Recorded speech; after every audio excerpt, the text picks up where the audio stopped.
Welcome to our holiday classic episodes for this year. This time around, covering the year 2023.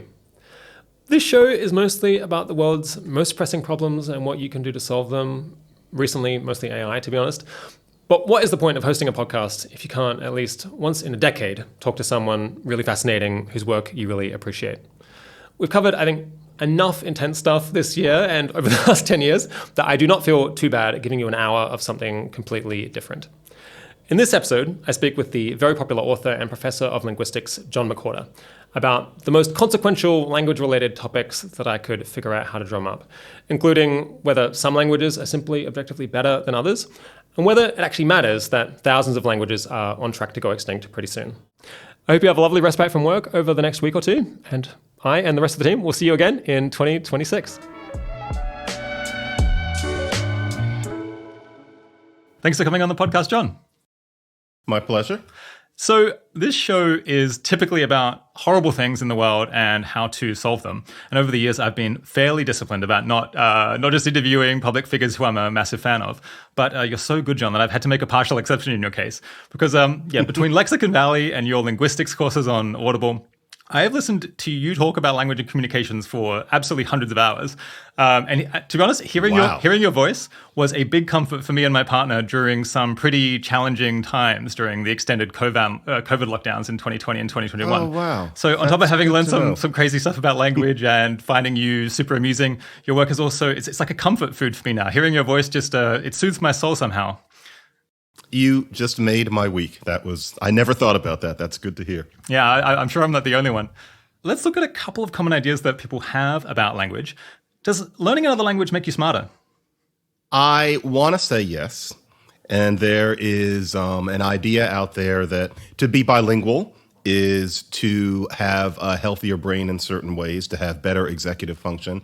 And, you can even find me saying that in a TED Talk about 400 years ago. But the truth is, the research has not borne that out. To be bilingual apparently holds off dementia by a few years, which somehow isn't as handy a nugget as the idea that makes you smarter. Is learning a language something that makes you smarter? To the extent that learning a language is a matter of working out a certain kind of puzzle or practicing something that you didn't know before, I'm sure that it makes you smarter in the sense that it creates new, neuron connections, etc.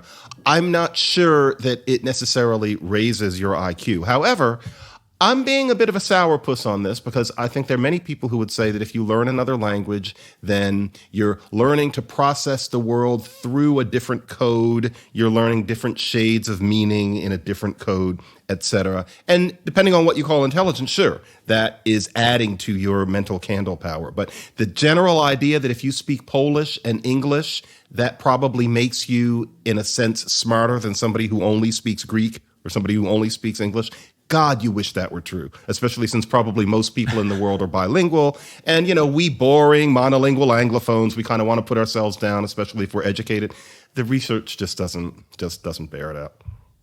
But wait, you just said that it potentially delays dementia by a couple of years, which that sounds like a massive win. I've had family members with dementia. It's like I've spent a bunch of time improving my Spanish over the last couple of years, but I've kind of fallen off the wagon. But yeah, if it can delay dementia by a couple of years, then maybe I should get back to those flashcards.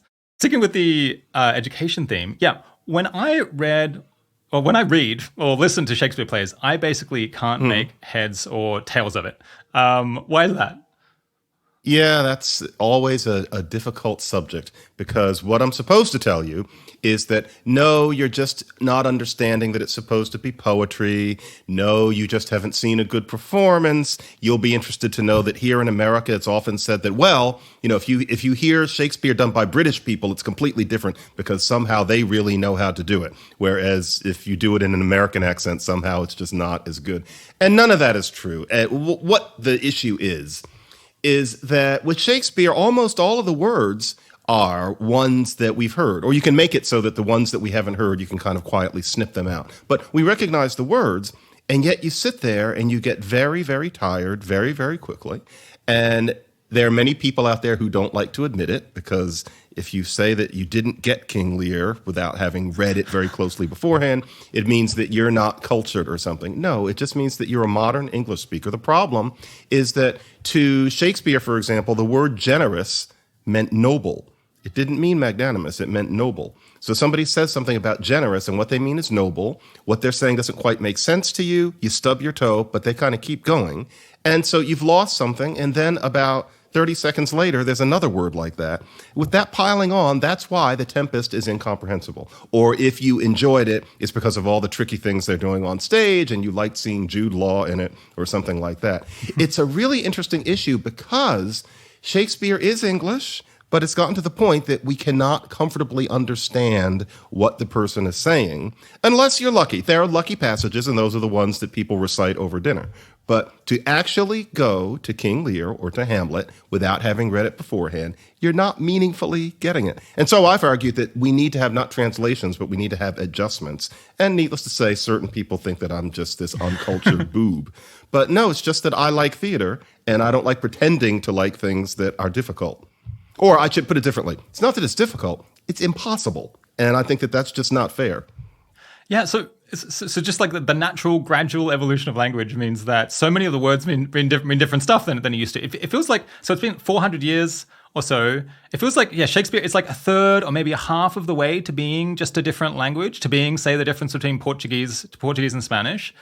I would show lots of Shakespeare plays in high school, but I think people would rightly have thought it was a bit crazy if I was just given French plays in the original French, not knowing any French, and was asked to study these plays in French rather than a translation. But people are so reluctant to just translate Shakespeare, just to update a bunch of the words so that it's in English of 2022 rather than English of 1600.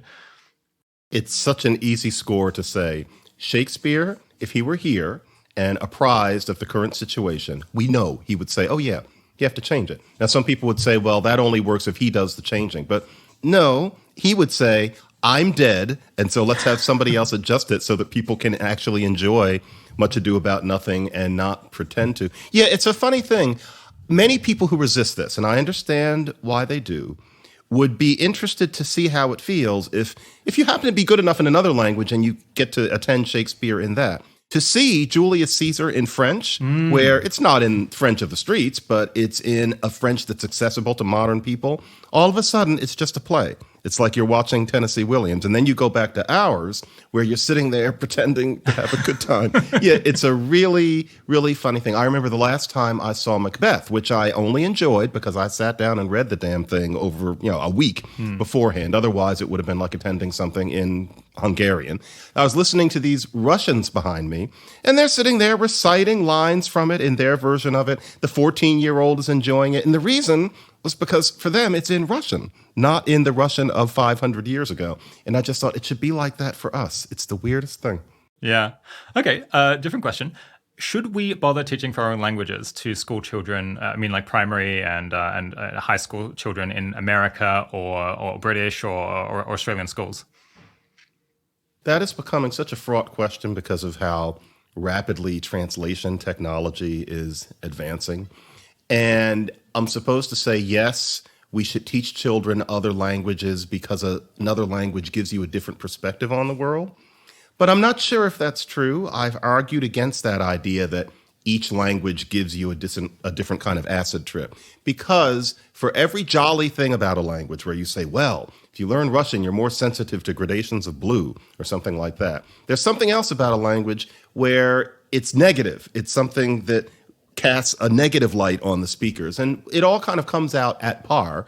We're all seeing the same world. The languages are what change. Now, there are different cultures, but it's not language and grammar and vocabulary that create that.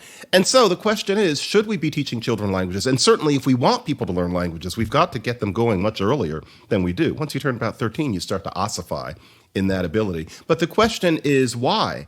And as a language head, my feeling is, oh, yes, because it's just so interesting to learn other languages and be able to talk to other people. But that's not how all people feel. So I'm kind of sitting on the fence at this point. So, for example, I live in a neighborhood where probably every second person speaks Spanish and probably would rather speak Spanish than English. My girls, 7 and 10, are very monolingual in English. Neither of them seem to happen to have been bitten by the bug that I have. They're not just fascinated to hear somebody speaking Hebrew and want to grab it. For them, speech is what we speak. And I'm thinking, okay, do they need to know Spanish? It'd be good because they could communicate with a certain warmth with people in this neighborhood. But then the question is, would they? Is that really how sociology works? Is that where their friendships are most likely to be? It's a tough one, actually, because my real answer is yes. But then on the other hand, I don't want to impose my interest on other people. And many people don't really care about speaking other languages, including people who don't speak English. So, yeah, it's hard. Yeah, I mean, I think another argument is that even though it might be very beneficial to actually learn to speak another language, I guess we can question that, how large are the benefits. But I think I looked in the US General Social Survey, only 1% of people claimed to have learned to speak another language well at school. 0.7% say they speak it very well. 2.5% say they learned another language in school well. So we're talking like 1 in 100 to 1 in 40 are actually getting to the point where they can use the language from school. So you're wasting an enormous numbers of people's time, and then they mostly just forget it because they don't use it in order to get the kind of diamond in the rough to occasionally learn to speak something properly. Yeah, what's the point of that? For example, in America, and I think still there too. The idea is that you're supposed to know a little bit of French as kind of a middle-class marker of, genteelness. But, why really? And I'm not putting down French, but that's something that made a lot of sense in the time of Henry James. But why now when, frankly, you're going to forget it? And what you see, if you look at Europe in particular, is that learning other languages in any real way is something that happens mostly when you really need to. It's not an accident that Scandinavians and Dutch people, etc., if we meet them, tend to speak English well because, frankly, nobody else speaks their languages. Right. Whereas the bigger the country, the less likely that is. So, yeah, it's a matter of utilitarian force for a lot of other people. And the question is, can we get better at teaching languages? And I think that there's something to that. I had many language teachers who were doing their very best. But, like you said, with the flashcards, the truth is, what they didn't stick, and it wasn't their fault. It's because only so much is known about how to really do it right. Yeah. Okay, hopefully we'll find a few people out. But let's turn to a more serious and sad topic, which is the very rapid extinction of, I think the outright majority of the world's languages. So we won't have time to do this topic full justice. But you had some lectures on this on this topic a couple of years ago, which got me thinking about it. Because to start, how many living languages are there in the world now? And roughly how many might we expect there to be in 100 years' time if things continue as they are? There are about 7,000 now, and in about 100 years, 500, 600. Yeah. How many languages have already died out over, say, the last 3,000 years? I'm not aware of the number, but many fewer than are dying out now. And so language death is natural. There are all sorts of historical developments where you read about some group of people being overtaken by another, where you can assume that some languages probably died out. Like Chinese is spoken over this huge swatch of territory. That's a magnificent thing, Mandarin in particular. But you can just know that there were hundreds and maybe thousands of languages spoken in that territory that the Han and other people overran. So language death is a natural thing, just like species death is a natural thing. But it's happening so quickly because of globalization and technology that there really is a crisis if we care about the magnificent diversity of language that exists. Yeah. Do you know the main reasons that these languages are going extinct? I mean, I guess we can guess, but do we actually know what the primary drivers are? That same thing we were talking about, the utilitarianism. You and I think it's really cool that there's 7,000 languages and that languages can be so different from English.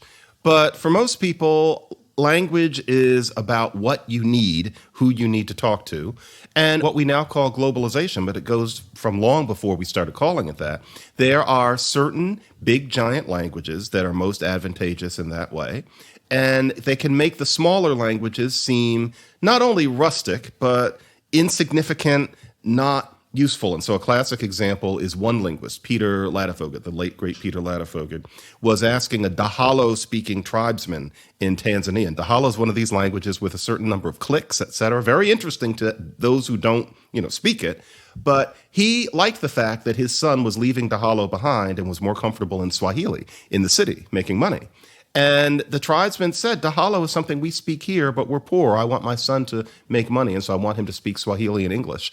And Peter Ladefoged said, well, who am I to tell him he's wrong? And that is a really tough question. And so I think often, as most linguists do, about documenting languages. And boy, it would be nice to keep them alive, but that is a tough proposition to make to some people who are interested in getting in touch with their language. But how do you make it so that they're going to pass it on to children in the cradle and speak it to toddlers? And that can be a real challenge. You speak a very small and probably therefore fascinating and very complicated language. You marry somebody who speaks another one from several villages over. The two of you move to the city because maybe there's more money to be made in the city. Maybe you think of the city as a more cosmopolitan place. In the city, there's going to be some big giant lingua franca. And so you two probably already speak it. Now, you have kids. What are you going to speak to your kids? You might speak a little of those village languages, but you two don't share a village language. You're going to speak that big fat language. It might be, for example, Swahili. That's what your kids are going to know. They're going to know bits and pieces of the village language. Those kids are going to marry other people who speak Swahili. That kills languages because after a while, there are very few people left in the village. And the people who are left in the village would rather speak Swahili because modern media makes it so that you hear the big language all the time. The big language is the language of songs. The big language is what you text in. That's a very hard thing to resist. That's happening all over the world. Yeah, so that's a story in which kind of people are voluntarily giving up these languages because they just don't provide so much benefit to them relative to the enormous cost potentially of learning them and keeping them up. Is that like almost all the story? Or did you know like how much of these languages are being lost due to kind of explicit government coercion or other kind of active decisions that are being made to kind of kill off languages? I'm not aware of active efforts these days to kill languages. That was a standard situation for Native American languages in the United States and also in Australia for a long time. That is largely a thing of the past, and I'm not aware of a government movement to actively get rid of small languages. But it can happen through just neglect. Many governments really don't have the funds to put towards something like that. And then it's easy just not to be concerned. Once you get beyond a certain circle, the idea that a small language is exotic and therefore interesting, as opposed to just something strange that some people speak and that you don't know, is increasingly common. And so I hope nobody's listening to this and thinking that I'm saying we've just got to let these languages go. I think that we should try to keep them alive as much as possible. But the sad thing is that in many cases, especially when the language is almost gone, documenting it is probably the best that can be done. But no, I'm not aware of active efforts to suppress the languages now. Progress happens slowly, but it does happen. But the issue is, how do you foster them? And this is the thing, because I'm sure that I'm making some people mad now who are going to hear this. The question is, does the revival movement work?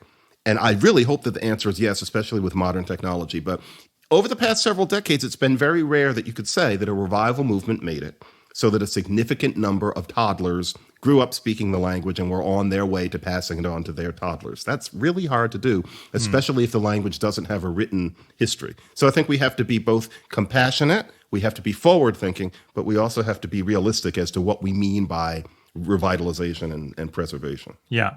If you're making people mad, I'll run the risk of making them even madder. So I think a very natural framing, and the framing that I've mostly encountered this discussion of language extinction in, is that it's a tragedy and an injustice and an imposition that these languages are disappearing. It's the rest of the world forcing people to give up their language.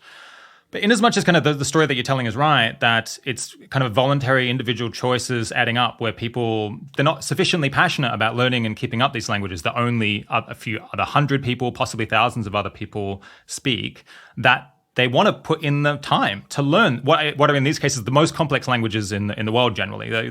Generally, the fewer people speak a language, the more incredibly complex and ornate it is.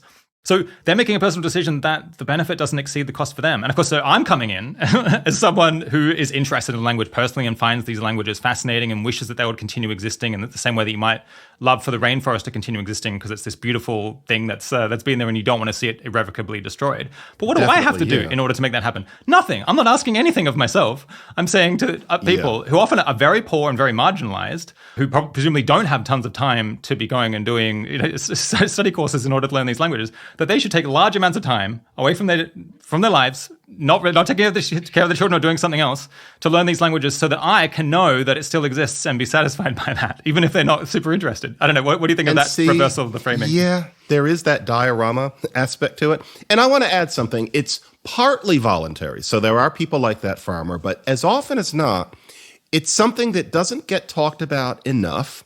I'm not completely sure why, but you touched on it, which is that the languages that need to be saved tend to be extremely complex. And the simple fact is that after the age of 13 or 14, to learn a language like that in any real way is almost impossible unless you are a language obsessive yourself. You might get really good at it if you dedicate yourself to it, like you might dedicate yourself to learning to ride a unicycle. But yes, most of these people don't really have time. And I think that it's easy to think, especially if you're a Western European and you're not a linguist. And for linguists, I'm not sure what they're thinking, but it's easy to think that all languages work kind of like English, where you've got words, separate words and not too many suffixes, not too much verb conjugation, or if there is, it's kind of like Spanish is, and maybe you have to learn a little bit of meaningless gender, but that's pretty much it. You have a subject and a verb and an object, and there you go. That's not the way an awful lot of languages work. You've got tones. You've got much more complicated grammar than anything we can imagine in English. I would be interested to see how revival movements would go if the whole idea had been started by, for example, Lithuanians, or if the whole idea had been started by Navajo speakers, where people realize how really different and how really challenging a language can get, where they might think, wow, after about 14, who's going to be able to do this? And then there would be a whole new set of predicates that people would talk about. But yeah, and I don't mean to sound dismissive of any of these things, but it's hard to bring a language back when toddlers aren't speaking it in droves. That's tough. Yeah. So we're going to throw in a clip where you explain that you think the degree to which language itself embodies important ideas and cultural aspects is greatly overstated. But it's not 100% made up. And so, and in as much as language and culture are intertwined, to what extent do you think people can save most of the cultural part as they switch to a new language, hopefully, like voluntarily, is all that we could want, but voluntarily switching to a new language, but they import tons of new words and concepts into the adopted language and maybe even fiddle with the grammar a bit here and there in as much as they'd like to. To me, that seems very valuable to preserve those cultural aspects that otherwise might just be gotten rid of for no good reason. But it's way more practical than trying to save these languages, which is, we don't really seem to have a path to do it. Yeah, I think I'm right with you on that. If you want to save the culture, and that is very important, the truth is that it is healthy for a culture to have a code of its own. Having a separate language is a vibrant part of being a culture. But if that can't happen, that doesn't mean that the culture isn't there. Because, for example, there are a great many people in the United States who would consider themselves to be quite Jewish, who do not speak anything but English. And to say, well, you're not really Jewish because you don't speak Hebrew and you don't speak Yiddish would not work for them. Or Native Americans here. I would be very reluctant to tell a person of Native American heritage here, you're not really, quote unquote, Indian because you no longer speak Chinook, etc. So it's not ideal, but I think that, yes, you can have a very vibrant culture in what was originally the dominant language, which maybe unfortunately was forced upon you. But if it happened generations ago, you can't reverse the process. So yeah, and you're right that sometimes you get whole almost new languages based on using all these different words and maybe even influence from the language that's no longer there. That might be the way of the future, not as vibrant as what we would prefer, but that might be the practical solution in many cases. Yeah, I think Paraguayan Spanish, for example, I think like almost all Paraguayans, they speak this slightly merged version of Spanish, which I can't remember the name of the local language. I think it's Guarani. Guarani, yeah, right. And they've absorbed a whole bunch of words and concepts because there was actually tons of intermixing between the Spanish colonists and the locals. So maybe that's kind of a possible path forward that allows a lot of these ideas and cultural ideas to be preserved. Hopefully that can happen. If we were choosing from a blank slate as kind of alien engineers who are engaged in some sort of panspermia project, I guess like in the Alien movies when they're kind of seeding the Earth with humans, right? So, but before humanity has gotten started, what would we think was the optimal number of languages for humanity to speak? Going to get in trouble again. I honestly think that if we started all over, the optimal number of languages would be one. I really don't think that anybody would think, if language weren't so changeable and that 7,000 languages had developed, I don't think anybody would say, wouldn't it be nice if there were 7,000 different languages and most of us couldn't understand one another? I don't know if anybody would even say, wouldn't it be nice if there were 7,000 different ways of talking, even though we all shared one? That would take a great leap of imagination. And so I delight in all the languages that there are. But the truth is, they developed via the accident of how language change works when groups separate. And so the idea that we need 7,000, I think that becomes attractive if you believe in the Worfian idea that each one of those languages gives you a different lens on life. But if that idea's importance is exaggerated, then I would say, as a linguist who delights in the 7,000 languages, that if you roll the tape back, it wouldn't be the worst thing if everybody could speak just one, in which case I think the language heads among us think, yeah, okay, there would be this one, but wouldn't it be nice if then everybody had this other one that they use at home and with their friends? But I don't think most human beings would think that way. They would think there is one way to talk, and we use it with anybody who we meet. And then there's another thing people will say, which is that people would deliberately change the way they talked in order to reinforce their sense as a group. Okay, maybe, but not to the degree of creating a whole new language. It would be different slang, it would be different sounds. I think most human beings would prefer that everybody could talk to one another. That's so mundane, but I think that really is true in the grand scheme of things. Yeah. It is interesting that both preserving 7,000 languages is both kind of an idealistic goal that warms people's hearts, but so is Esperanto in a way. So is having this universal language that would allow everyone to communicate and get along and understand one another better, even though those are kind of diametrically opposed ideas. Let me offer one counter argument though.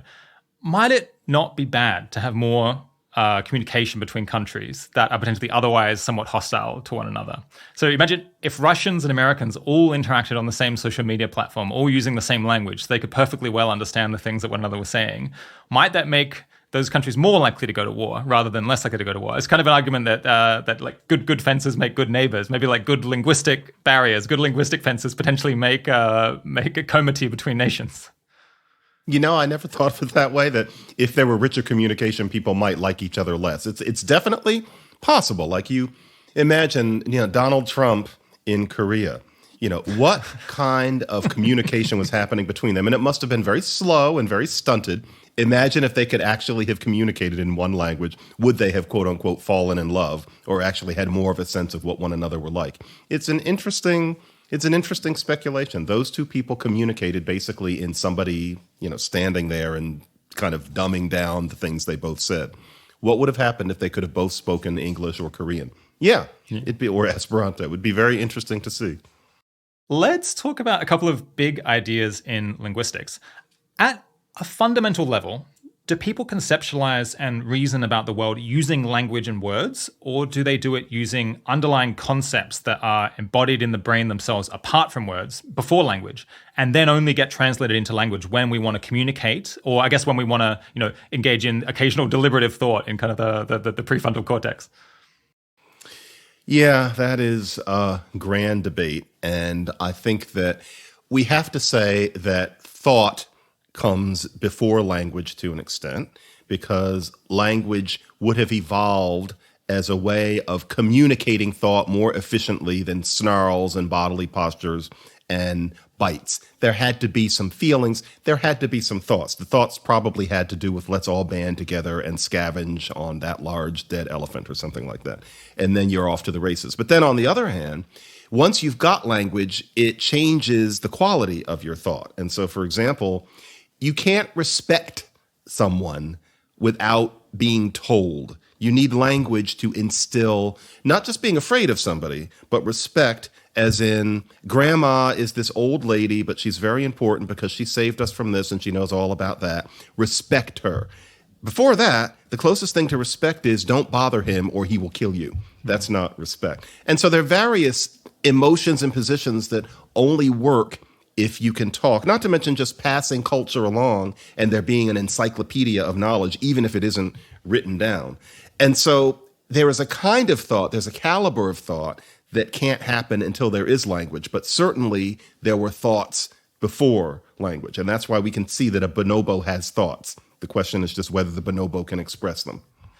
Yeah, to what extent does it kind of settle the issue that we can see that babies are thinking, they're kind of reasoning through things and making decisions, and we can see animals are doing this as well, and they presumably aren't thinking in language. I mean, I guess I've also recall this argument that I'm not sure I can fully put it back together again, but for example, when you say a word that has homophones, we don't then often confuse the underlying concept. It seems like sometimes we reach for a concept and then we struggle to find the word, but kind of not the other way around, where we confuse the word with the underlying idea. Which kind of suggests that it's these primitive concepts that are doing the thing. It's all about thought. Yeah. Exactly. Yeah, and then the homophone is just a kind of accident, but we're being channeled by what we were thinking. Exactly. And that's why these sorts of things are funny. You know, a lot of jokes, especially low-level jokes, are pretending to be confused by the homophones because the fact is we aren't. We're thinking. Yeah. Yeah. So is it kind of settled then that we don't really speak in language? I guess for people, are there people who advocate that in fact language is more fundamental to thought, and we do think in words, not in concepts?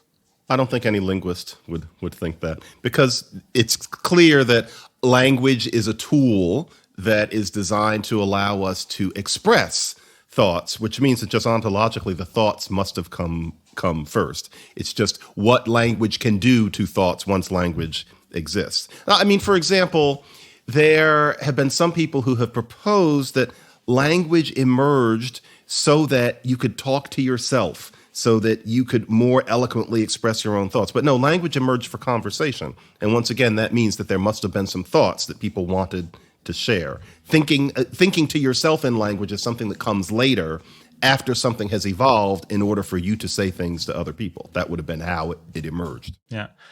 Can people communicate meaningful information more quickly in some languages than others?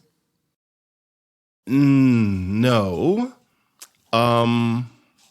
Rather, from what I've heard, the issue is that if a language squishes units of meaning more closely together than another one, it often is spoken a tiny bit more slowly. And so everything comes out at par.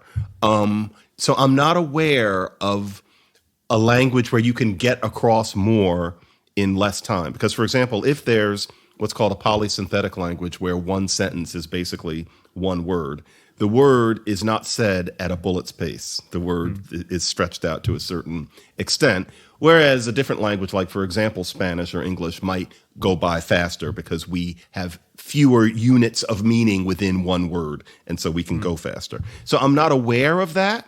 However, I've also never thought about it very hard. Yeah. Why do you think it would be the case that all languages communicate at roughly the same pace, that there wouldn't be significant differences?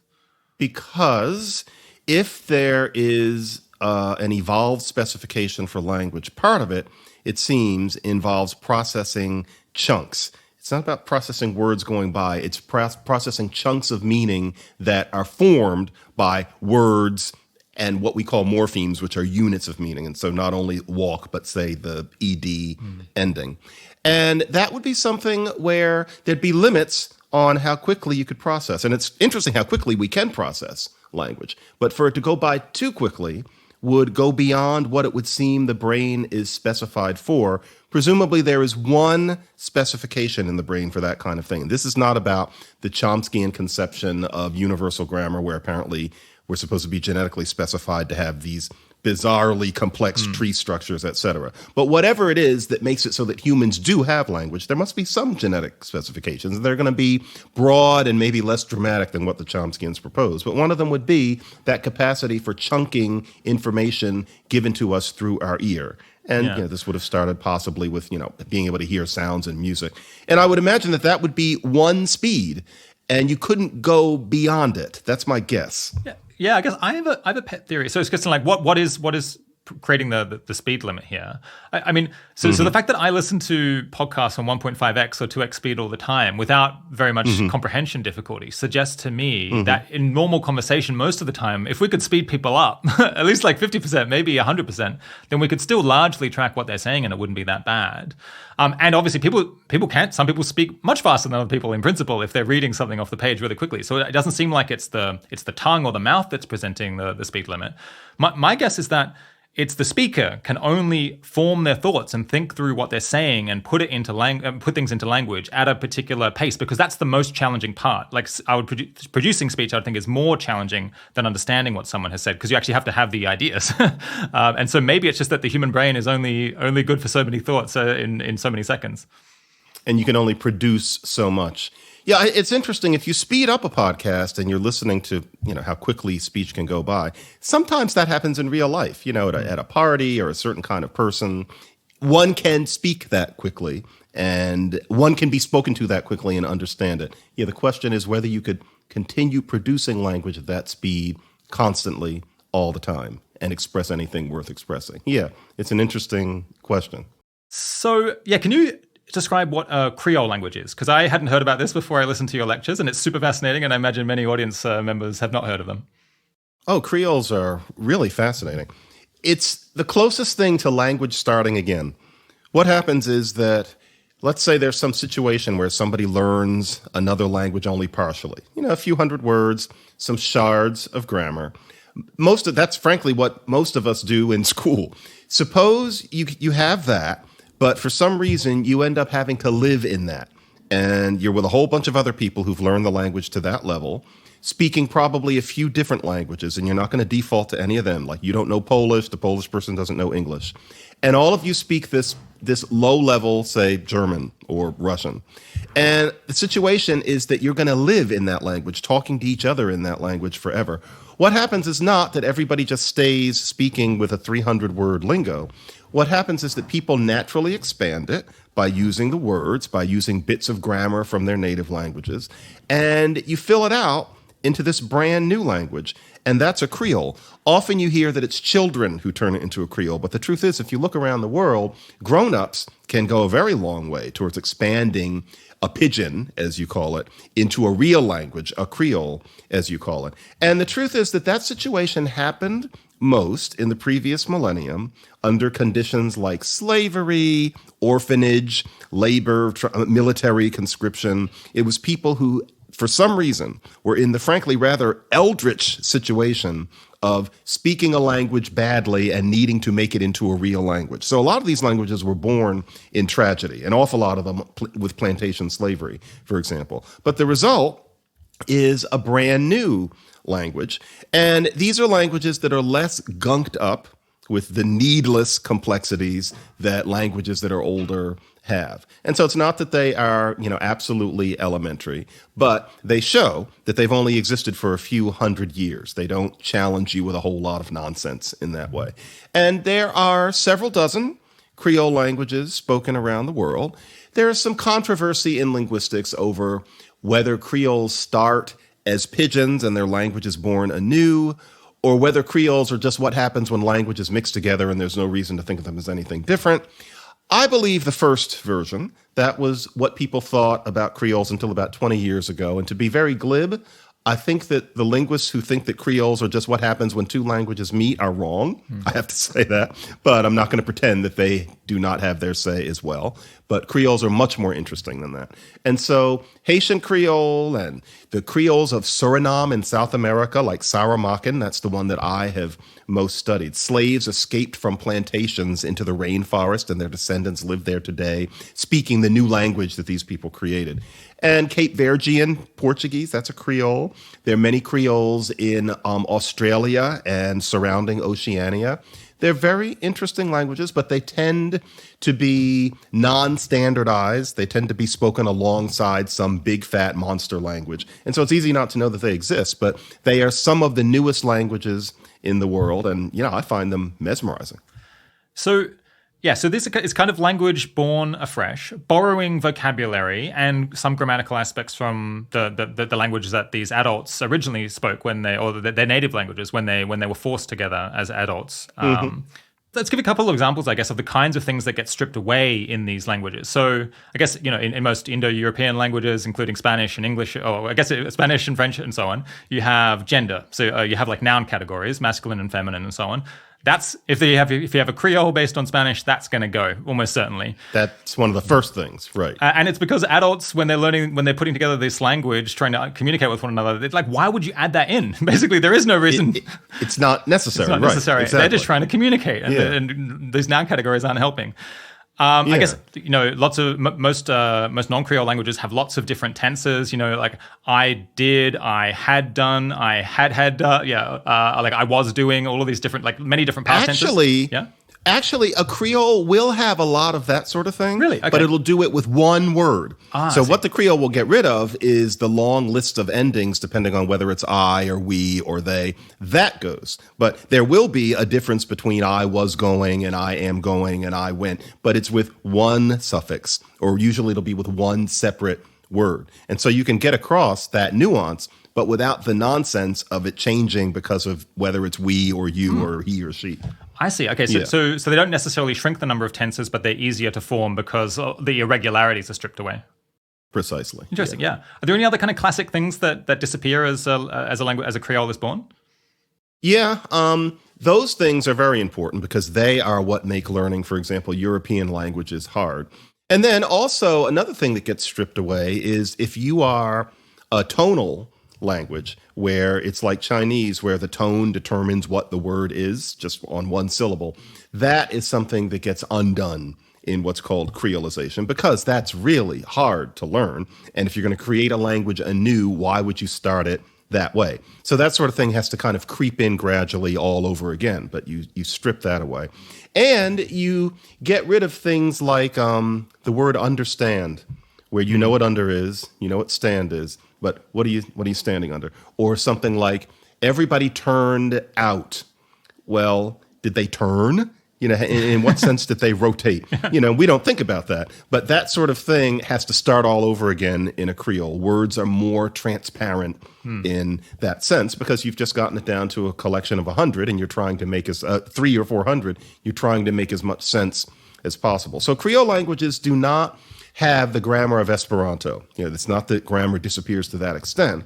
But then on the other hand, a Creole language's structure is much less gunked up. And so, for example, Haitian Creole is very much a real language. You have to learn grammatical rules, and it's got, vocabulary way, way, way, way, way beyond 600 or 700 words. It's now tens of thousands. But it's still true that Haitian Creole is French, but with all of the things that make French hard to learn stripped away because people, frankly, had better things to do. Yeah. And so it's a much easier language to learn the basics of. So they're much easier to learn than lingua francas like English, and much, much easier to learn than languages that were never lingua francas, like, I don't know, Welsh or Hungarian or Iroquois or whatever. Yes. But does this much greater simplicity, this much greater ease and streamlining come at much or any cost to comprehension or, functional communication between its speakers? No, it's interesting. Functional communication between speakers and expressiveness in general are all about a language having what are called constructions. So you've got words, you've got basic grammar, you've got expressions like, what are you doing here?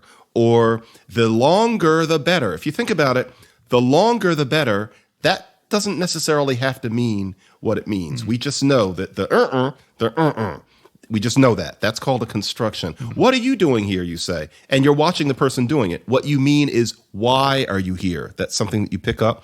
All languages have a massive collection of that. Where the shit hits the fan is that languages differ in how much of the hablo, hablas, habla, hablamos, hablais, hablan that you have. All of the verb conjugations, the meaningless grammatical gender, the verbs that change shape for no reason like am, are, been, be, all of that stuff. There's some languages that have almost none of that.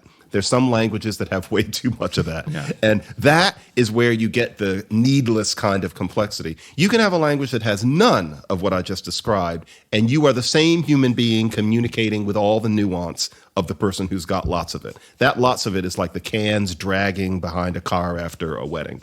And yet, it's so fascinating, but it's not needed. So when I was listening to your lectures on Creoles, it's like, okay, so you've got these languages that are way easier to learn, much more regular, much more streamlined. It comes at no cost to communication as far as anyone can tell. It turns out that, marking the gender of pronouns, not helpful. It turns out that all of these subtleties of tenses, context takes care of it. None of it was necessary. Like, marking whether this object is moving or who owns it and how they own it and how they know something. All of this stuff You have listened to my lectures. More than once in some cases. All of those things, gratuitous to actual communication. Aren't Creoles the best languages? They're cheaper and just as good. I should have put it that way many years ago, and I would have made fewer Creolists angry. Yeah, they are the best languages in that way because they're not gunked up with stuff that make them difficult for second language learners to learn. And in terms of efficiency, in an aesthetic sense, you could say that they are very much that because there just isn't all this stuff. And yet, what's interesting is to see that those languages are very much real languages. If you wanted to have a universal language, ideally, you would choose a Creole because they are much easier to learn than languages that have been around for a while getting all gunked up. Yeah, Creoles are better. And what's interesting is that the ones that are forming now tend to be sign languages. Sign languages form in that way too. They start as pidgins and then they become Creoles in a sense. But that's less accessible to the rest of us, who are hearing people. But it's that same process. Sign languages are better in that way because they aren't gunked up because they tend to be young. Yeah, definitely. I would put it that way. Yeah.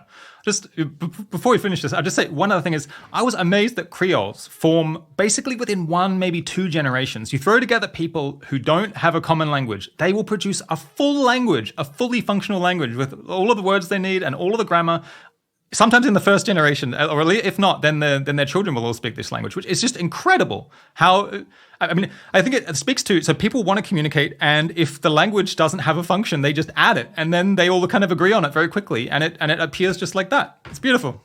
It's funny how quickly it does seem to happen. It does seem to happen in one generation. And, if I were going to make a movie of it, I suppose for drama's sake, I would have it being that the first generation of toddlers all of a sudden are speaking much more fluently and quickly than the grown-ups. But truth is, the grown-ups can do it too. There would be drama in watching teenagers and grown-ups gradually getting to the point that they can have a real conversation, because that's exactly what happened, for example, in Australia and Oceania. You have to reconstruct it for the plantation Creoles. You have to guess, but all evidence is that that's the way it happened there too. Then the kids come, and it's already a real language. The kids make it a real language, but it isn't as dramatic as one might think, because even the grown-ups, to be a human being is to want to do better than me sit under tree. You want more, and you create it. Yeah, that's what people do.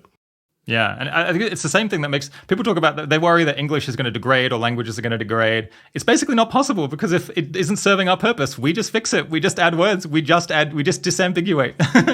You couldn't make language degrade if you wanted to.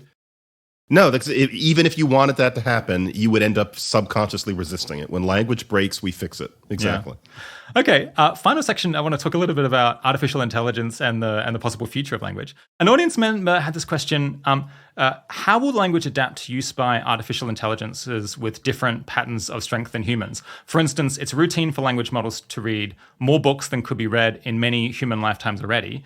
They may have much greater working memory and encode language directly in characters rather than in sound. So how different might an efficient language for use by super capable artificial intelligences be? And how much of an efficiency penalty might there be for keeping it easily human comprehensible for communication or transparency reasons? Well, to tell you the truth, this goes a little bit beyond my pay grade, but I can speculate that for something with that kind of power, we might want to study all of the different semantic shades that a language can indicate. No language does them all, but it'd be interesting to construct one that really did get everything in, kind of like this ithquil that one person has developed. And then the issue would be for humans to be able to deal with this language slowly, as in we would be able to read it and we could go at our own pace. But machine translation, AI could handle that kind of super packed information at, mind-blowing speeds. There would just be that difference. So it'd be interesting to see.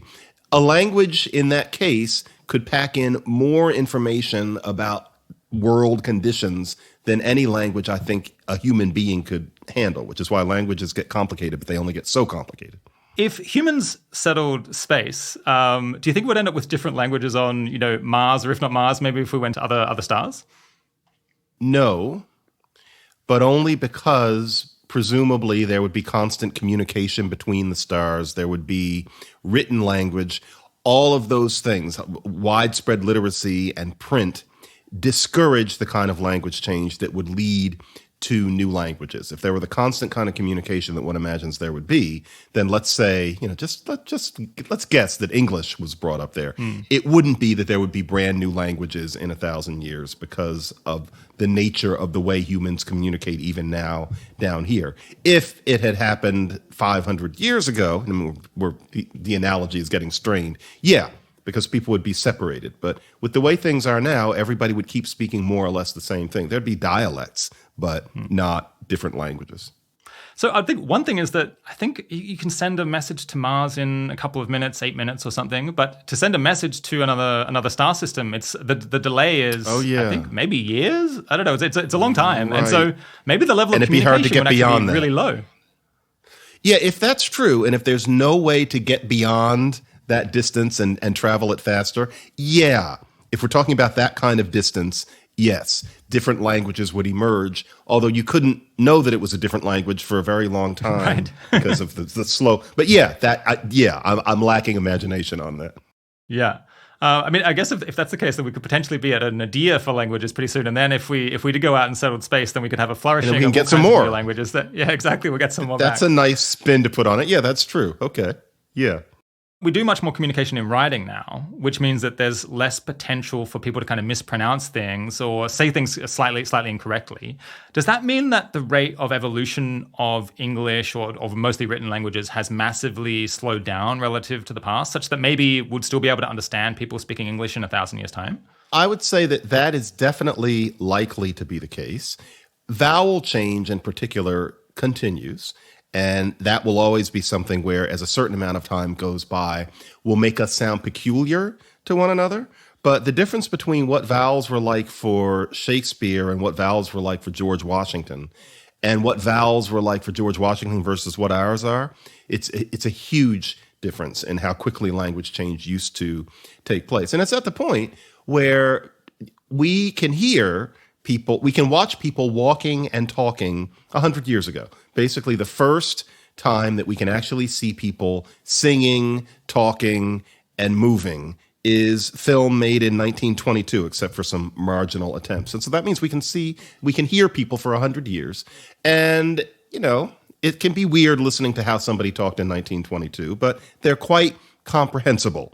And there's a reason for that. And with British, to the extent that I've seen early British talkies, there's actually been more change since then, listening to people like Jack Buchanan or listening to, the classic example is Elizabeth, but you can go even 20 years before that.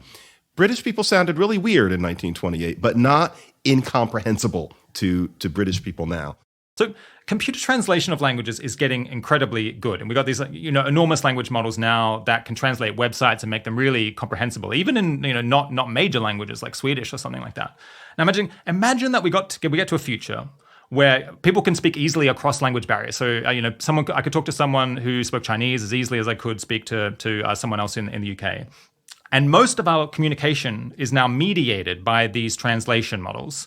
Would those models have their own concepts, their own underlying ideas built inside them that somewhat correspond with the concepts that humans have, but aren't necessarily identical to them, and they're not necessarily identical to the concepts that are embodied in any particular words in any particular language, and in fact we would be communicating in this bizarre AI language that's inside the neural net, and the input that we put in English and then out in another human language, those are just kind of skins being put over the thinking and the ideas that are being stored in this AI language that we're using as an intermediation, intermediation between any two people. Does that make sense?